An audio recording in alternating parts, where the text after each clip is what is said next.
প্রিয় দর্শক, আপনাদের সবাইকে স্বাগত জানাচ্ছি এটি নিউজের সাপ্তাহিক আয়োজন নিউজরুম অনুষ্ঠানে। সপ্তাহের গুরুত্বপূর্ণ ঘটনা নিয়ে আমরা নিউজরুম অনুষ্ঠানে আলোচনা করে থাকি। আজ আলোচনা করব গেল সপ্তাহে বিশ্বের সবচেয়ে আলোচিত খবর, যুক্তরাষ্ট্রের ৪৫তম রাষ্ট্রপতি হিসেবে ডোনাল্ড ট্রাম্পের দায়িত্ব গ্রহণের ঘটনা। মূল আলোচনায় যাওয়ার আগে চলুন দেখে নেই গত সপ্তাহের প্রধান প্রধান খবরের শিরোনামগুলো।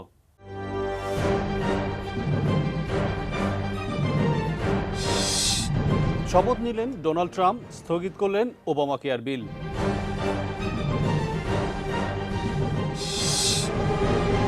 ওয়ার্ল্ড ইকোনমিক ফোরামের সম্মেলনে প্রধানমন্ত্রী শেখ হাসিনার অংশগ্রহণ। ৭১-এর ঘাতক দালাল নির্মূল কমিটির রজত জয়ন্তী উদযাপন উদ্বোধন করেন রাষ্ট্রপতি। সরকারি দলের ইচ্ছা নির্বাচন কমিশন গ্রহণযোগ্য হবে না বলেছেন খালেদা জিয়া। আখেরি মোনাজাতের মধ্য দিয়ে শেষ হলো বিশ্ব ইজতেমার দ্বিতীয় পর্ব।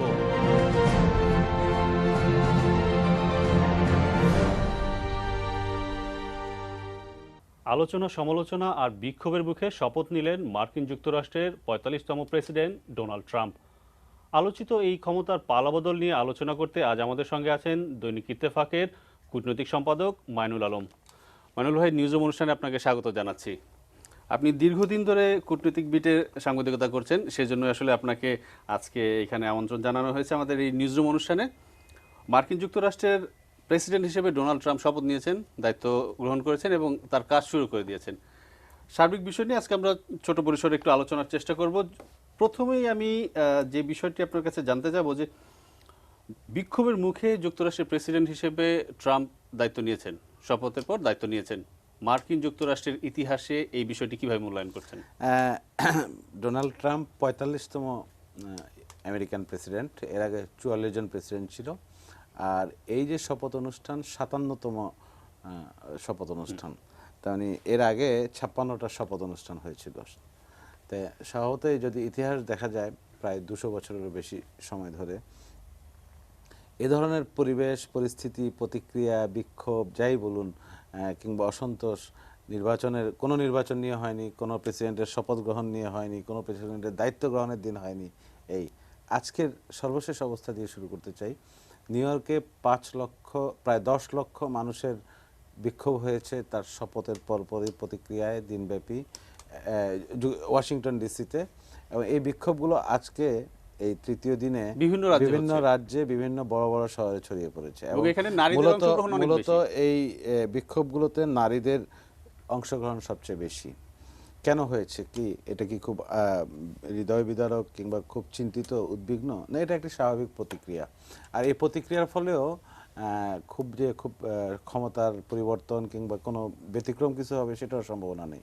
ট্রাম্প দায়িত্ব নিয়েছেন, ট্রাম্প থাকবেন, আগামী ৪ বছর থাকবেন, যদি কোনো অন্য কিছু না হয়। এবং এই ট্রাম্পের এই অভিষেককে, এই আগমন, হোয়াইট হাউসে আগমনকে এত নেতিবাচকভাবে দেখার কারণটা কি? এটা হচ্ছে ট্রাম্প এই প্রথম একজন ব্যক্তি যিনি রাষ্ট্রপতি, আমেরিকার প্রেসিডেন্ট হলেন, যিনি রাজনীতিতে কখনোই জড়িত ছিলেন না, রাজনীতির কোনো পর্যায়ে যিনি সম্পৃক্ত ছিলেন না, নির্বাচনে এই প্রথম। এবং তার কিছু বক্তব্য, কিছু নির্বাচন পূর্ব বক্তব্য, কিছু প্রতিশ্রুতি, কিছু অঙ্গীকার কিংবা ম্যানিফেস্টো, এরকম কিছু নেই। ম্যানিফেস্টো যদি বলেন তাহলে সবই তার একটি নিজের চিন্তা প্রসূত, খুব ভাবনা প্রসূত বলে মনে হয় না। এবং অনেকে অভিযোগ করেন যে এটা আসলে তার বক্তব্যগুলো বা চিন্তা ভাবনাগুলো হচ্ছে অনেকটাই বিদ্বেষমূলক।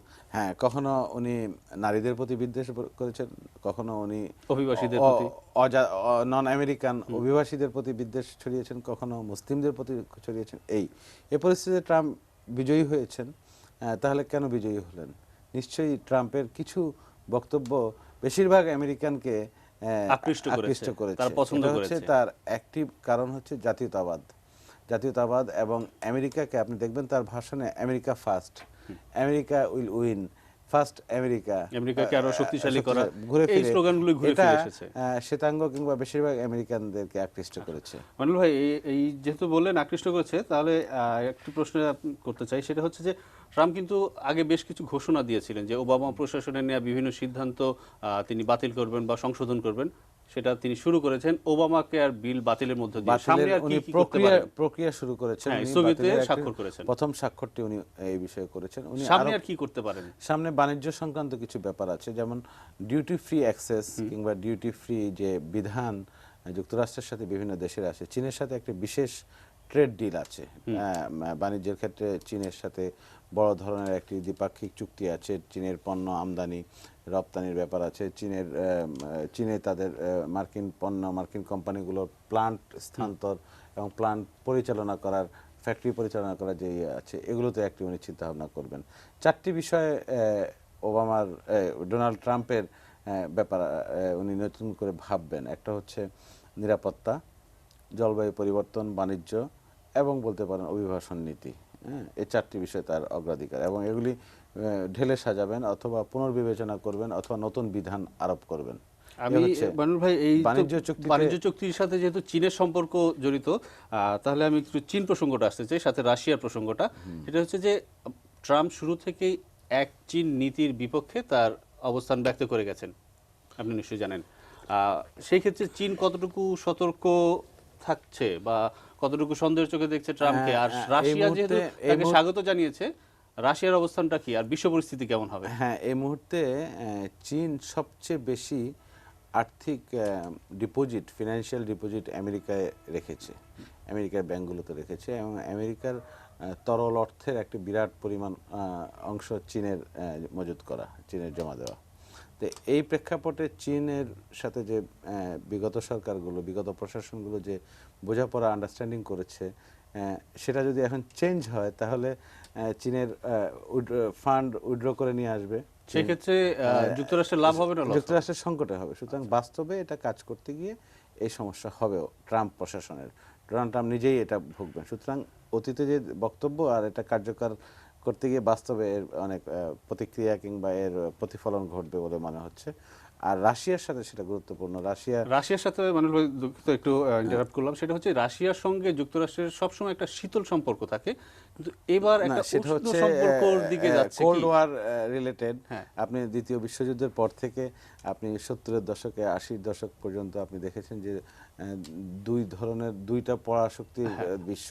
এরপর রাশিয়া যখন কমিউনিজম বাদ দিল কিংবা বিভিন্ন অঙ্গ প্রত্যঙ্গ, বিভিন্ন প্রদেশগুলোকে সোভিয়েত ইউনিয়ন ভেঙে গেল, অনেকগুলো দেশ হয়ে গেল, তখন এই যে শক্তি সামর্থ্য যেটা কমে গেছে। আর বর্তমান রাশিয়া আপনি গত কয়েক বছর ধরে দেখছেন যে ধীরে ধীরে শক্তি সঞ্চয় করছে, শক্তি সুসংহত করছে।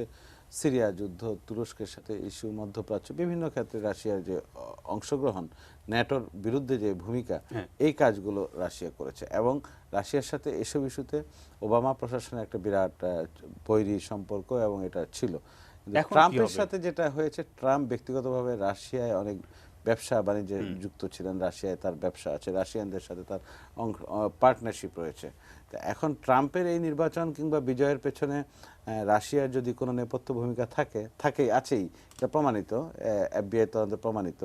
সেক্ষেত্রে রাশিয়ার সাথে তার যে ওই ব্যবসায়িক সম্পর্ক, এটা হয়তো অন্য পর্যায়ে নিয়ে যাবে। আর ওই বৈরী সম্পর্ক থাকবে না কিংবা যুদ্ধোত্তর সম্পর্ক থাকবে না। এবং রাশিয়া যেমন কমফোর্টেবল, পুতিন যেমন কমফোর্টেবল থাকবে, এবং ট্রাম্পও সেই সম্পর্কটাকে ধরে রেখে হয়তো কিছু করবে। এক্ষেত্রে আমেরিকার কিছুটা আন্ডারমাইন করা হবে। আমেরিকার যে বিশ্বব্যাপী যে শক্তি সামর্থ্য দেখানো যে ব্যাপার, সেটা হয়তো কিছুটা খাটো হয়ে যাবে। কিন্তু আমেরিকার পলিসি, ট্রাম্পের পলিসি তো তাই, বিভিন্ন জায়গায় অপ্রয়োজনে যুদ্ধে ব্যয় করছে। তার যে অভিষেক ভাষণ যেটা আপনি দেখলেন, সেখান থেকে সরে আসবে, ন্যাটোতে অংশগ্রহণ করা থেকে কমিয়ে আসবে, ন্যাটোতে $1 ট্রিলিয়ন যে অনুদান দিচ্ছে কিংবা ব্যয় করছে, সেটা কমিয়ে আনবে। সেক্ষেত্রে তার পলিসিগত পরিবর্তন হবে, এবং এটা অবশ্যই পর্যবেক্ষণ করতে হবে আমাদের আগামী দিনগুলোতে। রাশিয়ার সাথে একটি ন্যূনতম ওয়ার্কিং রিলেশন, মধুর সম্পর্কটা মধুর না হোক, একটা কার্যকারণ সম্পর্ক যদি থাকে, এবং সেটা যদি বৈরী থেকে কিছুটা উন্নততর পর্যায়ে যায়, বৈরী সম্পর্ক থেকে, তাহলে সেটা উপকৃত হবে। আচ্ছা মানুর ভাই, সেটা হচ্ছে যে চীন রাশিয়া গেল, এর বাইরে যদি বলি আমি ইউরোপের দেশগুলোর সাথে সম্পর্ক কেমন হতে পারে, আর সার্বিকভাবে সারা বিশ্বের পরিস্থিতি কেমন হবে ট্রাম্পের এই দায়িত্ব গ্রহণের পর? ট্রাম্প প্রশাসনের যে নীতি এখন পর্যন্ত বোঝা যাচ্ছে, খুবই স্বল্প সময়, 2-3 দিনের যে নীতি আমরা যেটা বুঝতে পেরেছি, সেটা কিছু পরিবর্তন আসবে।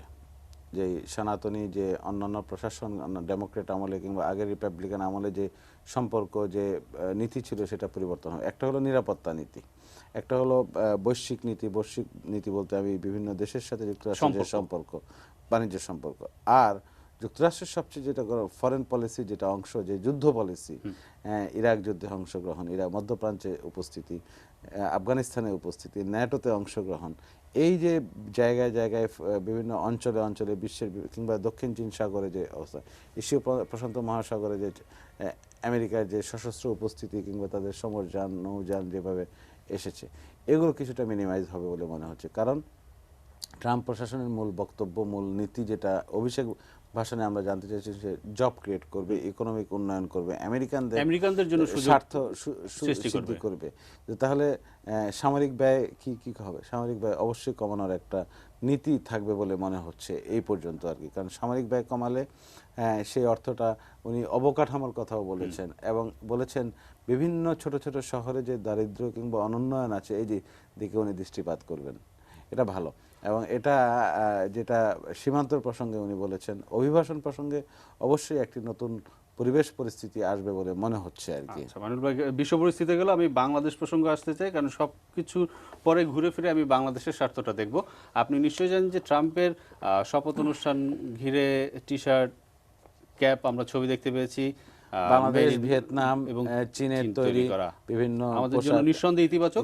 কিন্তু ট্রাম্পের এই দায়িত্ব গ্রহণের পর বাংলাদেশের সঙ্গে যুক্তরাষ্ট্রের সম্পর্কটা কেমন হবে, বা বাংলাদেশের কোনো সমস্যা হবে কি না? বাংলাদেশ এমন একটি দেশ, এমন একটি অবস্থানে, বাংলাদেশ তো কোনো সামরিক শক্তি না, বাংলাদেশ কোনো ওই ধরনের বড় শক্তি না। বাংলাদেশ একটি মধ্যবিত্ত রাষ্ট্র, মধ্য আয়ের রাষ্ট্রের দিকে ধাবিত হচ্ছে, উন্নয়ন প্রত্যাশী রাষ্ট্র। বাংলাদেশের উন্নয়ন কামনা আছে, নিজের উদ্যোগে নিজের পায়ে দাঁড়ানোর যে চেষ্টা আছে, স্বয়ংভর হওয়ার যে চেষ্টা আছে, যুক্তরাষ্ট্র সেটা অবশ্যই সহায়ক হবে। বাংলাদেশের সাথে যুক্তরাষ্ট্রের বড় বাণিজ্যিক সম্পর্ক আছে। আমাদের পণ্য দেশ হিসেবে সবচেয়ে বড় প্রথম দেশ। আমাদের বিরাট প্রায় 6 বিলিয়ন ডলারের পণ্য তৈরি পোশাক আমরা বছরে রপ্তানি করি যুক্তরাষ্ট্রের বাজারে। আমাদের ইচ্ছা যে কোটা ফ্রি আমরা একটা সুবিধা পাই, তো সেটা যুক্তরাষ্ট্র একজন গ্রাহক হিসেবে, কনজিউমার হিসেবে আমাদের থেকে নিতে পারবে কিংবা নেওয়া অব্যাহত থাকবে, সেটা কোনো ক্ষতি হবে বলে মনে হয় না। আমাদের যে নিরাপত্তা সমস্যা আছে, মানে এই অঞ্চলে বাংলাদেশ যে নিরাপত্তা নিয়ে কাজ করছে, বাংলাদেশের জিরো টলারেন্স পলিসি, বাংলাদেশের এটা তো যুক্তরাষ্ট্রের পলিসি। আল কায়েদা কিংবা আইএস যে কোনো জঙ্গি সন্ত্রাসের বিরুদ্ধে বাংলাদেশের অবস্থান, এটা অবশ্যই চলবে। বাংলাদেশ জলবায়ু পরিবর্তনে বেশ ক্ষতিগ্রস্ত একটি দেশ এবং উচ্চ কণ্ঠ, বিশ্বব্যাপী যে একটা বড় ভয়েস নিয়ে বাংলাদেশ আছে, সেটা আছে। বাংলাদেশ এখন সার্বিকভাবে বৈশ্বিক জলবায়ু তহবিলে যুক্তরাষ্ট্রের অবদানটা কমিয়ে দিলে সেটা বাংলাদেশও ক্ষতিগ্রস্ত হবে। বাংলাদেশের ক্ষেত্রে খুব বিশেষ কিছু এমন কিছু হবে না। আমাদের 7 লক্ষ অভিবাসী আছে যুক্তরাষ্ট্রে, আরো যারা অভিবাসন প্রত্যাশী তাদের সুযোগ কিছুটা সীমিত হয়ে আসবে। সবশেষে আসলে বাংলাদেশের জন্য খুব বেশি আশঙ্কার কিছু নেই, সেটাই আমরা ভাবতে চাই। মানুল ভাই, দেখতে দেখতে আসলে আমরা আলোচনার একেবারে শেষে চলে এসেছি। আজকে আমাদের এখানে আসার জন্য আপনাকে অনেক অনেক ধন্যবাদ। কথা বলছিলাম দৈনিক ইত্তেফাকের কূটনৈতিক সম্পাদক মাইনুল আলমের সঙ্গে। নিউজরুমের অনুষ্ঠানে এ পর্যায়ে নিচ্ছি ছোট্ট একটি বিরতি।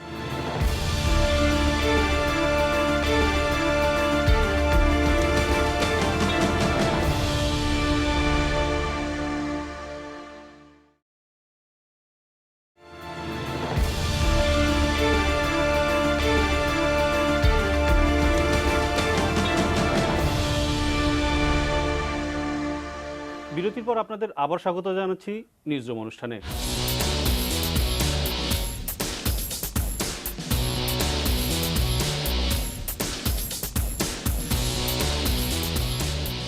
মধু শুধু সুন্দরবন থেকেই পাওয়া যায় না, চাষ হয়, রপ্তানি হয় বিদেশে। 90-এর দশকে ভারতে মধু রপ্তানি শুরু করে বাংলাদেশ, মধ্যপ্রাচ্যেও মধু রপ্তানি হয়। এখন রপ্তানি শুরু হয়েছে বিশ্বের সবচেয়ে বড় মধুর বাজার জাপানে। ইউরোপেও মধু রপ্তানির প্রক্রিয়া শুরু হয়েছে। সম্ভাবনাময় এই খাত নিয়ে গত 20 জানুয়ারি বিশেষ রিপোর্ট ছিল দৈনিক প্রথম আলোর প্রথম পাতায়।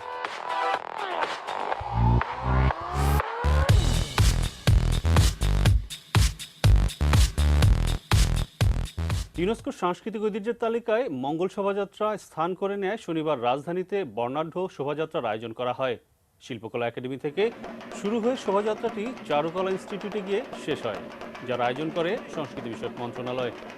এই উপলক্ষে চারুকলা প্রাঙ্গণেও নানা আয়োজন ছিল। ম্যাগাজিন কর্নারে আজ আমরা দেখব ইউনেস্কোর সাংস্কৃতিক ঐতিহ্যের তালিকায় মঙ্গল শোভাযাত্রার স্থান করে নেওয়া উপলক্ষে উদযাপনের কিছু অংশ।